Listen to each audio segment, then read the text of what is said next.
أعوذ بالله من الشيطان الرجيم. بسم الله الرحمن الرحيم. قل إنما أدعو ربي ولا أشرك به أحدا. قل إني لا أملك لكم ضرا ولا رشدا. قل إني لن يجيرني من الله أحد ولن أجد من دونه ملتحدا إلا بلاغا من الله ورسالاته ومن يعص الله ورسوله فإن له نار جهنم خالدين فيها أبدا حتى إذا رأوا ما يوعدون فسيعلمون من أضعف ناصرا وأقل عددا. قل إن أدري أقريب ما توعدون أم يجعل له ربي أمدا. عالم الغيب فلا يظهر على غيبه أحدا إلا من ارتضى من رسول فإنه يسلك من بين يديه ومن خلفه رصدا ليعلم أن قد أبلغوا رسالات ربهم وأحاط بما لديهم وأحصى كل شيء عددا. صدق الله العظيم. ترجمہ آیت نمبر 20 سے.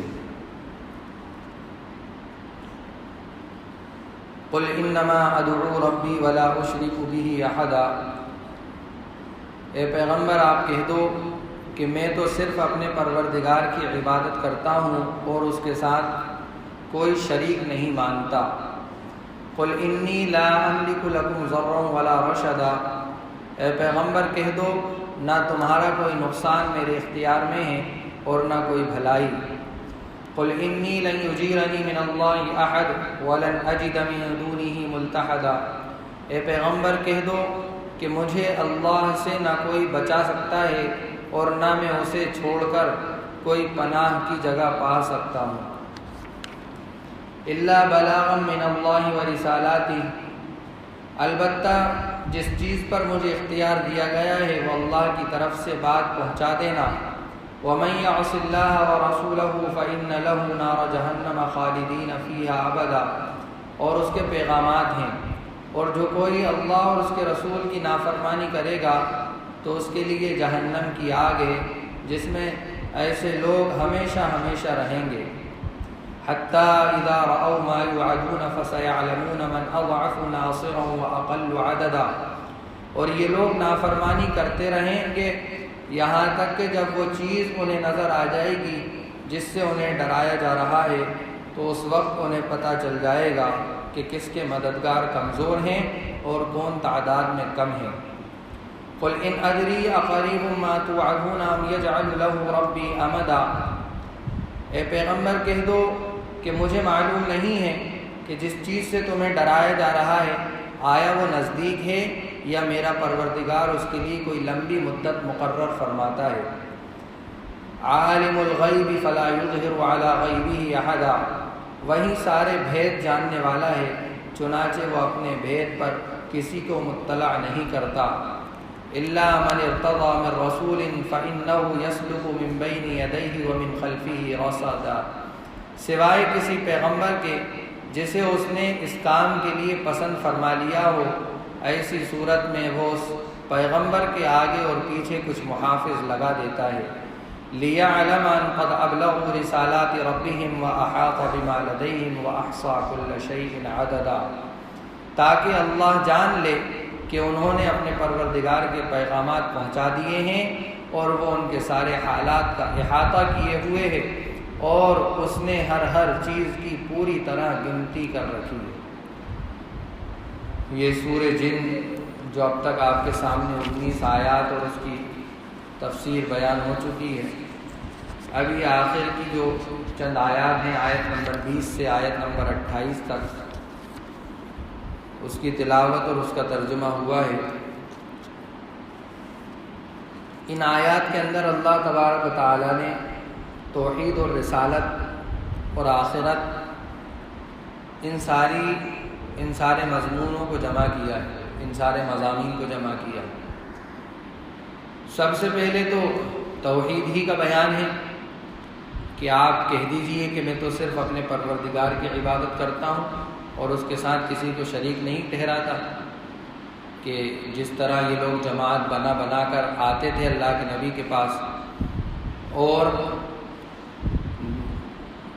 جو اللہ کے نبی کو طعنہ دینے کے لیے، آپ کا ہنسی ٹھٹا اڑانے کے لیے جمع ہو جایا کرتے تھے جب اللہ کے نبی نماز کے لیے کھڑے ہوتے تھے، تو اللہ کے نبی سے کہلوا دیا گیا کہ آپ کہہ دیجئے کہ میں تو اپنے پروردگار ہی کی عبادت کرتا ہوں، اس کے ساتھ کسی کو بھی شریک نہیں کرتا۔ قل انی لا املک لکم ضرا ولا رشدا، اور یہ بھی کہہ دو نہ تمہارا کوئی نقصان میرے اختیار میں ہے نہ کوئی بھلائی۔ وہ آگے کہتے تھے نا کہ ارے کب آئے گی قیامت، کب آئے گا عذاب، کب ہوگی یہ چیز، تو یہ کہلوا دیا کہ نہ تو میرے اختیار میں ہے تمہارا کوئی نقصان اور نہ تمہاری کوئی بھلائی میرے اختیار میں، میرے اختیار میں کچھ نہیں، وہ تو اللہ جو چاہے گا وہ ہوگا۔ یہ توحید ہے اس میں۔ اور آگے اور کہا کہ مجھے اللہ سے نہ کوئی بچا سکتا ہے، اگر مان لو میں تمہاری باتوں میں آ جاؤں اور کچھ کہہ دوں تم سے اور کچھ باتیں بتا دوں تمہیں اپنی طرف سے، اور ان باتوں کے بتانے پر اللہ کی طرف سے کوئی پکڑ آ جائے تو مجھے اللہ سے کوئی بچا نہیں سکتا، اور نہ میں اسے چھوڑ کر کوئی پناہ کی جگہ پا سکتا ہوں، کہ اگر اس نے مجھے پکڑ لیا، اپنی پکڑ میں لے لیا، تو میں کوئی پناہ کی جگہ بھی نہیں پا سکتا۔ یہ اس کے اندر بیان کیا گیا۔ اب اس کے اندر رسالت کو بھی جمع کیا ہے کہ البتہ اللہ کی طرف سے بات پہنچا دینا اور اس کے پیغامات ہیں، اور جو کوئی اللہ اور اس کے رسول کی نافرمانی کرے گا تو اس کے لیے جہنم کی آگ ہے جس میں وہ ہمیشہ ہمیشہ رہیں گے، جس میں وہ ہمیشہ ہمیشہ رہیں گے۔ اگر کوئی نافرمانی کرتا ہے، بات نہیں مانتا اللہ کی اور اللہ کے رسول کی، تو اس کے لیے یہ سزا متعین ہے۔ اب آگے ایک اہم مضمون کی طرف اشارہ کیا گیا کہ کافر لوگ مسلمانوں سے کہتے تھے کہ ہم دونوں فریقوں میں سے کس کا مقام زیادہ بہتر ہے، یعنی کون زیادہ اچھا ہے، کس کے پاس طاقت قوت زیادہ ہے، یہ محمد کے پاس طاقت قوت زیادہ ہے یا ہم لوگوں کے پاس طاقت قوت زیادہ ہے، یہ محمد کے پاس ہتھیار زیادہ ہیں یا ہمارے پاس ہتھیار زیادہ ہیں، کون ہے طاقت کے اعتبار سے زیادہ، یہ کہا گیا۔ تو اللہ تبارک و تعالیٰ نے اس کے جواب میں فرمایا کہ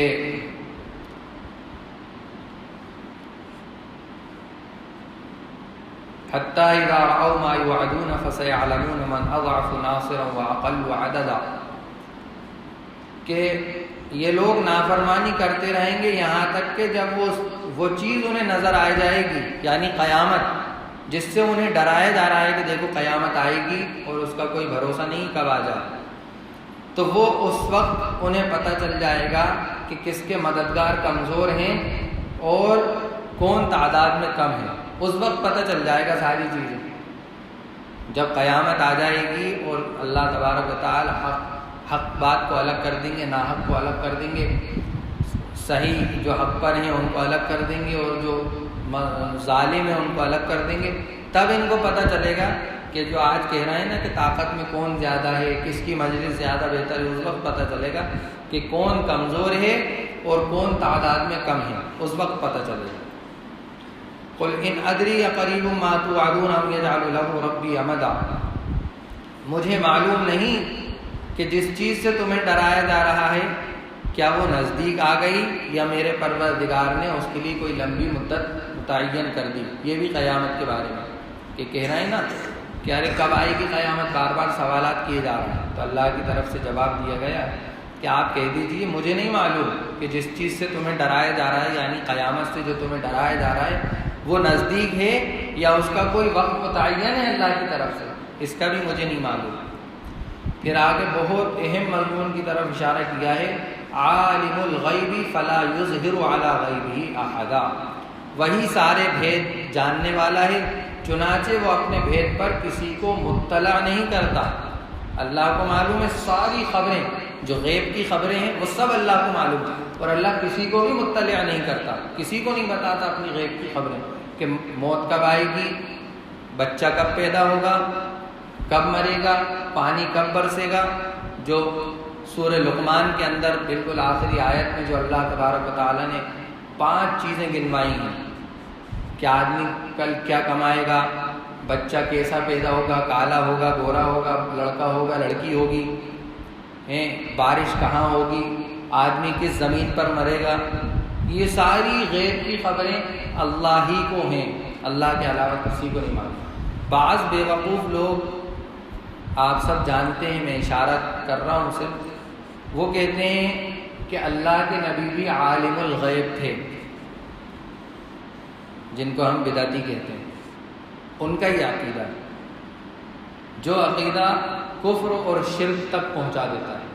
یعنی انہوں نے اللہ کے نبی کو خدا کے تختے پر بٹھا دیا، خدائی کے تختے پر بٹھا دیا۔ آج ہی میں ایک کتاب کے اندر پڑھ رہا تھا جس میں لکھا تھا کہ ان کے بعض علماء نے یہاں تک بات لکھی ہے کہ اللہ کے نبی کو جنت اور جہنم تک جب آدمی پہنچے گا وہاں تک کی خبر ہے، وہاں تک کی خبر ہے۔ اور یہاں اللہ کیا فرما رہا ہے کہ سارے بھید جاننے والا ہے وہی اللہ، چنانچہ وہ اپنے بھید پر کسی کو مطلع نہیں کرتا، کسی کو اپنے بھید کی خبر نہیں دیتا، کسی کو نہیں دیتا۔ تفسیر کی کتاب میں لکھا ہے کہ اس سے ان لوگوں نے یہ سمجھ لیا، ان بے وقوف لوگوں نے، کہ کلی جو باتیں ہوتی ہیں، کلی باتیں یعنی ساری کی ساری باتیں اللہ نے اپنے پاس رکھ رکھی ہیں، کسی کو نہیں بتائی۔ اس کا مطلب یہ نہیں ہے، اس کا مطلب یہ نہیں ہے کہ ساری باتیں اللہ ہی کو معلوم ہیں، یعنی اللہ نے اپنے پاس کر رکھی ہیں، اللہ کسی کو بتاتا نہیں ہے، اس کا یہ مطلب نہیں۔ آگے اس دوسری آیت کے اندر اس کی وضاحت کی گئی، الا من ارتضی من رسول، سوائے کسی پیغمبر کے جسے اس نے پسند فرما لیا ہو، اس کو وہ باتیں بتا دیتا ہے۔ مثال کے طور پر میرا کوئی دوست ہے، میں اپنے کسی دوست کو جو میرا بہت قریبی ہے، بہت پسندیدہ ہے، میں کوئی راز کی بات بتا دیتا ہوں، ہوتا ہے نا ایسا۔ تو اللہ اسی طرح یہ باتیں بتا دیتا ہے۔ دیکھیے 2 چیزیں ہوتی ہیں، ایک ہوتا ہے علم الغیب، علم غیب ہوتا ہے، اور ایک ہوتا ہے غیب کی خبریں۔ غیب کی خبریں اللہ کے نبی کو تھیں، لیکن اللہ کے نبی عالم الغیب نہیں تھے، غیب کی باتوں کو نہیں جانتے تھے۔ چنانچہ آپ نے کبھی سنا ہو ایک واقعہ، کتابوں کے اندر لکھا ہے کہ منافقین نے، کفار نے، یہودیوں نے مشورہ کر کے اللہ کے نبی کو ایک کمرے میں بٹھا دیا، کسی بات کے لیے جمع کیا، اور یہ سازش رچی کہ جب اللہ کے نبی کو ایسی جگہ بٹھایا جو دوسری چھت جہاں سے کھلی ہوئی تھی، اور یہ سازش کی کہ اللہ کے نبی کے اوپر وہاں سے پتھر پھینک کے نعوذ باللہ شہید کر دیا۔ یہ ساری سازشیں طے ہو گئیں، اللہ کے نبی آگے بیٹھ گئے، اللہ کے نبی کو کچھ خبر نہیں۔ حضرت جبرائیل علیہ السلام آئے، حضرت جبرائیل علیہ السلام نے آ کر یہ ساری باتیں بتائیں کہ آپ کے خلاف یہ سازشیں کی ہیں، اوپر سے پتھر پھینکنے کی سازش کی ہے، لہٰذا آپ یہاں سے جلدی سے چلیے۔ اگر بتائیے اللہ کے نبی عالم الغیب ہوتے تو حضرت جبرائیل علیہ السلام کو آنے کی ضرورت تھی، بتانے کی ضرورت تھی؟ کتنی عقل بھونڈی ہو گئی، عقل کے اندر بھوسا بھر گیا۔ اللہ کے نبی کو جو ہے خبریں بتائی جاتی تھیں، بتائی جاتی تھیں، اور کن لوگوں کے ذریعے سے بتائی جاتی ہیں آگے اس کی وضاحت کی گئی ہے کہ سوائے کسی پیغمبر کے جسے اس نے پسند فرما لیا ہو، ایسی صورت میں وہ اس پیغمبر کے آگے اور پیچھے کچھ محافظ لگا دیتا ہے، اللہ کچھ محافظ لگا دیتا ہے کہ کوئی جو بات ہم پیغمبر تک پہنچانا چاہ رہے ہیں وہ بالکل صحیح پہنچ رہی ہے یا نہیں پہنچ رہی۔ ایسا تو نہیں بیچ میں آ کے کوئی شیطان آ جائے اور غلط ملت کر دے اور بات کو سن لے، محافظ لگا دیتا ہے۔ لیعلم، تاکہ اللہ جان لے، ان قد ابلغوا رسالات ربہم، کہ انہوں نے اپنے پروردگار کے پیغامات پہنچا دیے ہیں، وَأَحَاطَ بِمَا لَدَيْهِمْ وَأَحْصَىٰ كُلَّ شَيْءٍ عَدَدًا، اور اس نے ہر چیز کی پوری طرح گنتی کر رکھی ہے، اور وہ ان کے سارے حالات کا احاطہ کیے۔ یہ علم غیب جو ہے بہت پوائنٹ کا عقیدہ ہے جو ہم سب کو بہت مضبوطی کے ساتھ پکا رکھنا چاہیے، ورنہ صرف یہ چند چیزیں ہیں جو ہمارے اور بدعتیوں کے درمیان آڑ بنی ہوئی ہیں، جو اگر سمجھا جائے بیٹھ کے تو بہت آسانی سے سمجھ میں آ جاتی ہیں، لیکن وہ چاہتے ہی نہیں ہیں اس بات کو سمجھنا۔ جیسا کہ میں نے بتایا علم غیب کے بارے میں کتنی صاف اللہ کی آیات ہیں، قرآن کی آیات ہیں کہ کوئی نہیں جانتا۔ اسی طرح سورہ نمل کے اندر فرمایا ہے کہ زمین کے اندر اور آسمان کے اندر کسی کو کوئی چیز نہیں معلوم سوائے اللہ کے، صرف اللہ ہی جانتا ہے، صرف اللہ ہی جانتا ہے کیا ہونے والا۔ ہاں اگر وہ کوئی بات اپنے پیغمبر کو پہنچانا چاہے، بتانا چاہے، جیسا کہ میں نے مثال دے کے سمجھایا کہ ایک دوست اپنے کسی دوست کو راست کی بات بتا دے، یہ ہے بس مسئلہ۔ اللہ تعالیٰ جو باتیں بتائی گئی ہیں اور توحید کے متعلق، آخرت کے متعلق، ان پر ہمیں جمنے کی توفیق عطا فرمائے۔ سبحان اللہ و بحمدہ، سبحانک اللہم و بحمدک، اشہد ان لا الہ الا انت، سبحان ربک۔